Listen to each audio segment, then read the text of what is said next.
പേര് സിന്ധു സുനിൽ. എനിക്ക് വളരെ നാളത്തെ ആഗ്രഹമായിരുന്നു സൈക്കിളോട്ട് പഠിക്കാനായിട്ട്.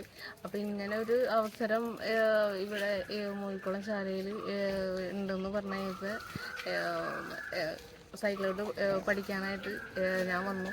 അപ്പോൾ എനിക്ക് പരമാവധി ഞാൻ ഇത്രയും നാളായി ഞാൻ വണ്ടിമേ പോലും ബാക്കിൽ പോലും ഇരുന്നിട്ടില്ല.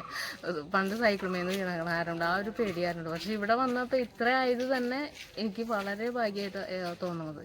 പിന്നെ ഈ സാറിൻ്റെയും ഈ മാഡത്തിൻ്റെയും എടുക്കൊണ്ടാണ് ഞാൻ ഇത്ര വരെ എത്തിയെന്നുണ്ടെങ്കിൽ അത് അവരുടെ ഇത് മിടുക്ക് കാരണമാണ് എനിക്കിങ്ങനെ ഇത് പറ്റിയത്. പിന്നെ ഈ മാഡത്തിനും സാറിനും വളരെയധികം നന്ദി.